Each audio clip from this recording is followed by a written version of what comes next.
gọi là cả nhà ha. Thì hôm nay mua được hoa hồng da rất là đẹp, cho nên là sẵn cắm hoa cho bàn thờ nhà Yến luôn. Thì là Yến chia sẻ với mọi người cái bình hoa đợt này của Yến hen. Thì Yến sẽ chọn là 3 bông hồng. Thì với bên công giáo của Yến số 3 thì tượng trưng là Thiên Chúa có 3 ngôi. Đó thì là Yến chọn 3 bông hồng ha. Rồi bên cạnh đó lá thì lá đẹp Yến sử dụng là lá lan và lá dừa. Ok thì Yến sử dụng cái cục xốp này. Thì cái cục xốp mà khi mà cả nhà mua cục xốp bự á thì mình chỉ cần cắt 1/3 thôi, rồi sau đó mình lấy mình tận dụng cái bao ni lông mà gói cái hoa á, mình quấn ở dưới đây ha. Hoặc là mọi người có thể lấy một cái dĩa để mà có thể là đặt ở dưới phía này để mà mình giữ nước cho cái cục xốp này. Ok thì cái này Yến đã dán băng keo rồi đây đó, Yến dán băng keo như là gói hoài đó.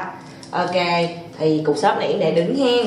Rồi Yến đã ngâm qua nước dưỡng hoa rồi thì bây giờ Yến sẽ cắm. Thì Yến sẽ cắm hoa trước, Yến làm trung tâm, rồi sau đó Yến sẽ cắm lá lan xung quanh hay là lá dừa. Ok rồi thì Yến sẽ chọn hoa hơi nở xíu hen.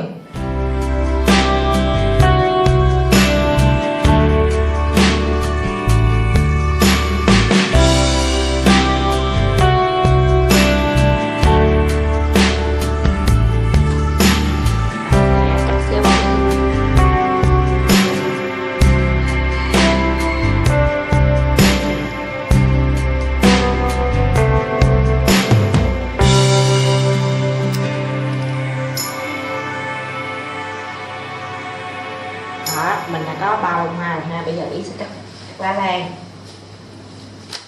Thì ở vòng ở bên trong á, thì Yến sẽ cắt cái dạng tròn, rồi sau đó Yến sẽ cắt dạng nhọn ha.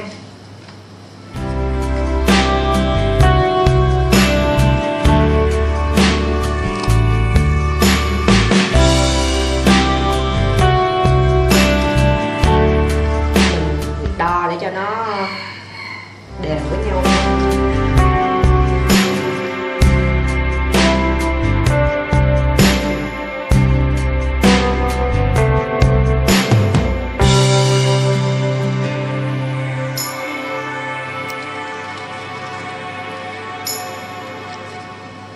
Mình nhớ canh cho nó bằng nhau nha, tỉa cho nó bằng nhau chứ không nó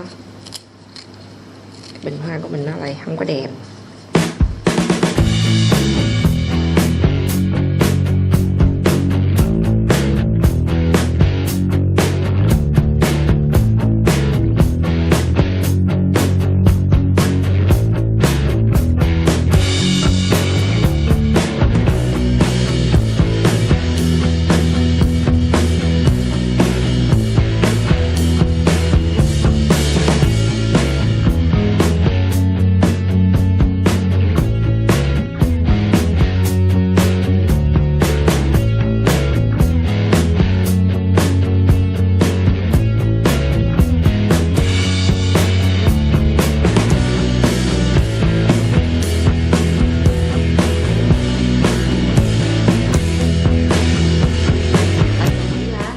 Canh một khiếu 2 lá nữa, bắt đầu Yến dùng cái lá này để đo.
Rồi, Yến đã xong cái phần trong đây rồi ha. Bây giờ Yến sẽ qua cái phần lá nhọn ở phía ngoài.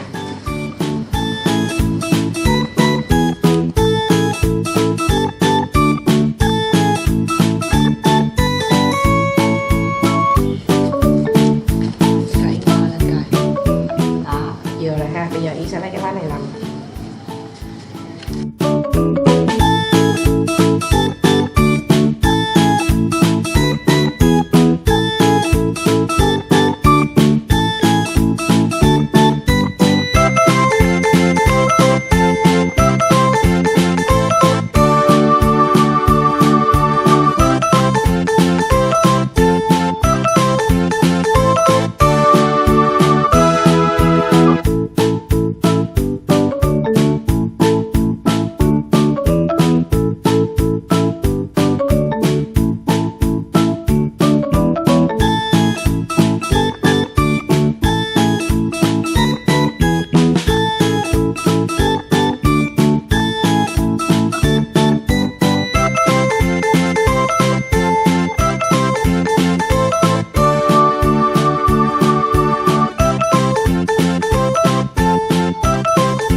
cắm ha.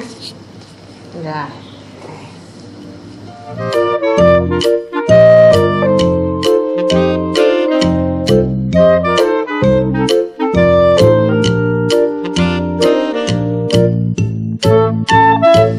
Mình nhớ vừa cắm mình vừa xoay đằng trước đằng sau để mình canh nha.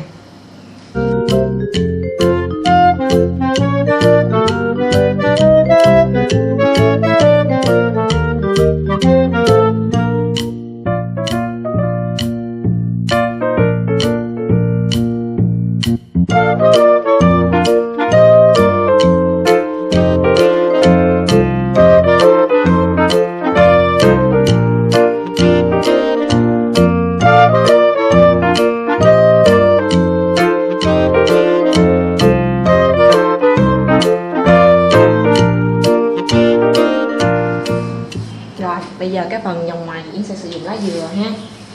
Tại phần vòng ngoài nó khá là bự á.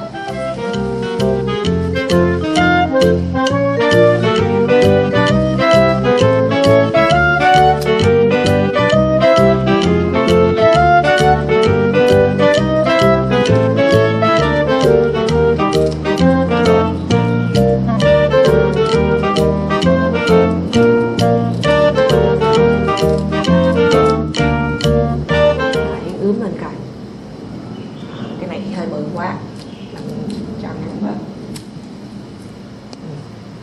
Đó, vừa rồi.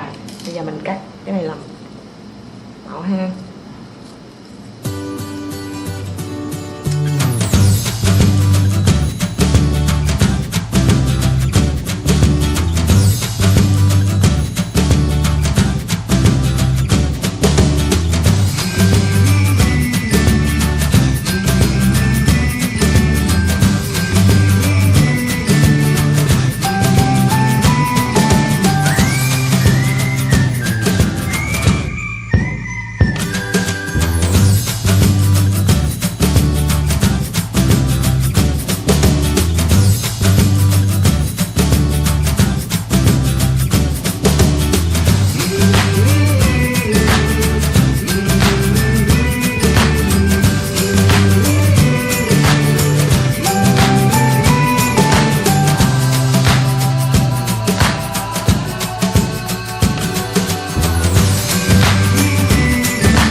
Có lá dừa rồi ha, vậy bắt đầu cắm.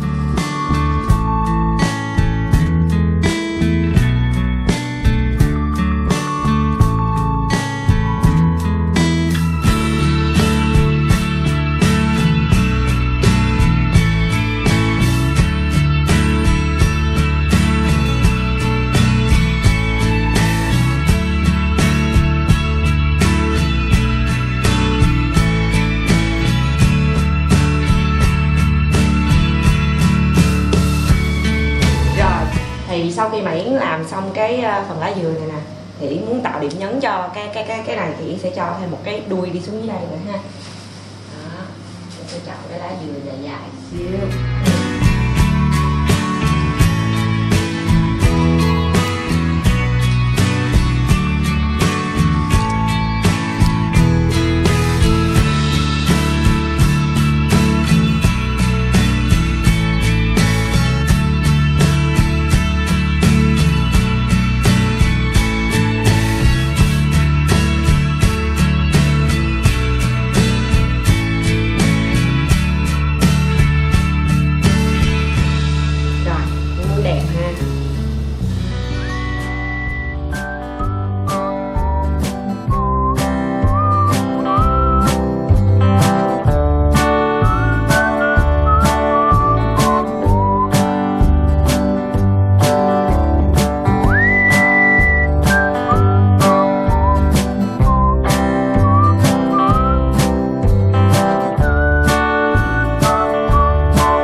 hoa để bàn thờ ha.